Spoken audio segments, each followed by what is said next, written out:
Magandang araw! I hope everyone who is watching this video is safe, healthy, and happy. This afternoon, we will discuss about quantifiers.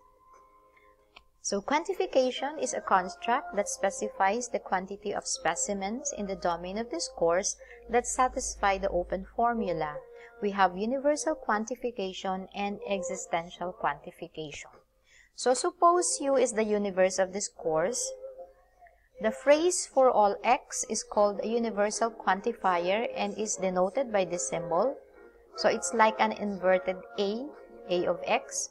So, A of x means for every x, for all x, and for any x. So, this symbol for all x could be read as for every x, for all x, and for any x. Meanwhile, the statement for some x is called an existential quantifier and is denoted by this symbol. So, it's like an inverted E. Now, this symbol, E of x, is read as there exists an x, there is at least one x, and for some x. Now, let P of x denote a propositional function and let Q be the universe for x. The general proposition for all x, P of x, is true if and only if P of C is true for all objects C in U. So, for the truth table of the proposition for all x, P of x, P of C is true for every object C in U, then we have a true truth value, so we assign a value of 1. If P of C is false for at least one object C in U, then the truth value for the proposition for all x, P of x is false, and then therefore we assign a truth value of 0. Okay? So, pag lahat ay true doon sa element na U, then the proposition for all x, P of x is true. Pag may isang false, false na siya. Meanwhile, if we let P of x denote a propositional function and let Q be the universe for x, the general proposition there exists P of x is true if and only if P of C is true for at least one object C in U. Ito naman sa existential, pag may isang true, true na yung proposition, yung general proposition, there exists x, P of x. So, yung kanina, yung proposition na for all x, true siya kung lahat true. Pag may isang false, false na siya. Dito naman, sa there exists, sa existential, pag may isang true, true na siya. So, pag lahat false, doon lang siya magiging false, no? So, yun yung sinasabi dito sa truth value. If at least one object gives a true truth value, then the general existential proposition, there exists x, P of x, will be true, no? And therefore, the value is 1. If every object is false, then the existential proposition, there exists x, P of x, will be false, no? And therefore, we assign a truth value of 0. We assign a value of 0 rather. So, let's suppose we have the universe of this course U with elements negative 1, 0, 1. And we assign P of x, we define rather P of x as x cubed equals 3. Okay, we try to find the value of each object in the universe. So, P of negative 1. So, we substitute x with negative 1 and see if this will still hold. So, negative 1 raised to the third power is also negative 1. Therefore, P of negative 1 is true. What about P of 0? So, we substitute x with 0 and then solve. So, 0 raised to the third power is equal to 0 and therefore, P of 0 will also be true. P of 1, so we substitute x with 1. 1 cubed is equal to 1 and therefore, P of 1 is also true. Notice that in every object, every object of the universe will give a true truth value and therefore, the general proposition for all x, P of x is true. Now, suppose Q of x is defined as x squared is equal to 1. And we would like to find the truth value of all elements in the universe. So we substitute x with every element, negative 1, 0, and 1, and then solve, no? So negative 1 squared is 1, so therefore q of negative 1 is true, q of 0 is false, no, 0 squared is not equal to 1.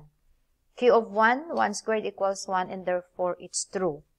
Therefore, the general proposition for all x, q of x is false. Why? Because we are able to find one false truth value, no, when x is 0, such that q of 0 is false. However, the general proposition, there exists an x, q of x, is true. Why? Because we are able to find true, no, truth value. So, recall, no, this general proposition, existential quantifier E of x, q of x is true if we are able to find at least one, no, which is true. In fact, we are able to find two true truth values, and therefore x, q of x is true, while for all x, q of x is false. Again, we have u with elements negative 1, 0, 1. S of x is defined as 2x equals 0. And then we substitute again the values as our x.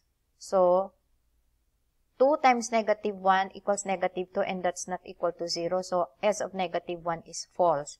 S of 0 is true, whereas S of 1 is false. And therefore, E of x, S of x is true. Why? This is existential, which means that we only need one true truth value, which we find when we have S of 0, no, when x is 0. It will give a true truth value. Therefore, this general proposition, this general existential proposition is true. Had the general universal proposition is asked, it should have been false, no? Yung for all x, S of x. False yun. Kasi hindi naman siya tinanong, no? Tinanong lang yung existential. So, suppose we have the universe of this course with elements 1, 2, 4, 6, 8, 1, 2, 4, 6, 8, and we define E of x as x is even, P of x, x is positive, S of x is defined as x plus 1 equals 4, and finally, M of x is defined as 2x equals 2, no? And we are asked to determine if the proposition is either true or false, okay? So, E of 1. So, we substitute 1, no? The element 1 in E of x. What is the definition? E of x is even. Obviously, 1 is not even, and therefore, E of 1 is false. What about S of 2 and M of 1? So, this is a conjunction, which means that for the conjunction to be true, that the two conjuncts must be true. So, let's check S of 2. S of x is defined as x plus 1 equals 4. So, if we substitute x with 2, 2 plus 1 equals 3 and not equal to 4. And therefore, S of 2 is false. So, this is false. So, no matter what the value of M of 1 is, since this is false, the conjunction is already false. So, number 2 is false. Number 3, E of 1 or the negation of P of 1. So, for disjunction, if one of the disjuncts is true, the disjunction is true. We have found E of 1 to be false earlier. E of 1 is false. So, we need to find out if this is true for the disjunction to be true. P of 1, how did we define P of x? P of x is positive. Obviously, 1 is positive, therefore, P of 1 is true. And the negation of true is false. So, this is false and this is false. Therefore, the two disjuncts are false. Therefore, the disjunction is false. Number 3 is also false.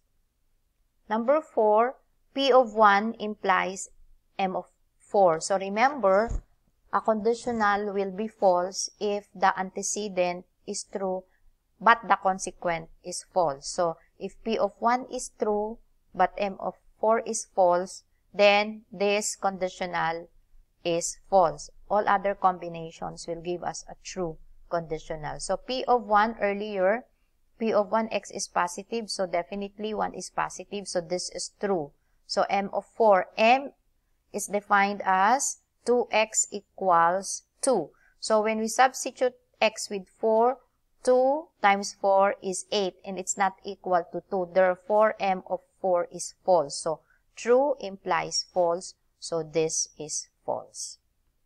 What about number 5? So we have the general universal proposition for all x, P of x. So P of x is defined as x is positive.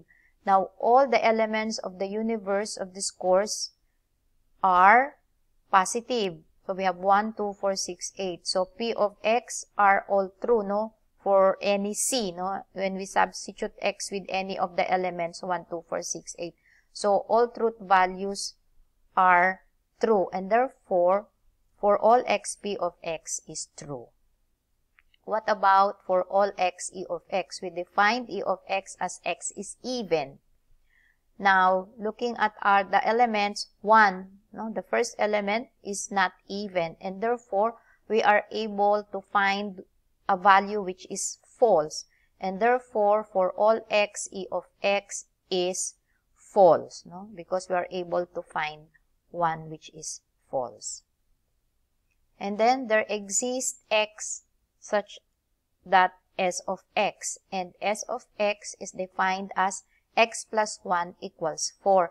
Can we find an element in the universe such that this will hold x plus 1 equals 4? This will only be true if x is 3.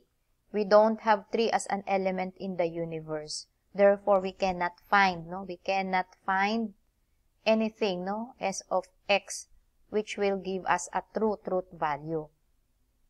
Walang nag-i-exist na ganon, and therefore number 7 is false. Number 8, there exists an M of x, and M of x is 2x equals 2.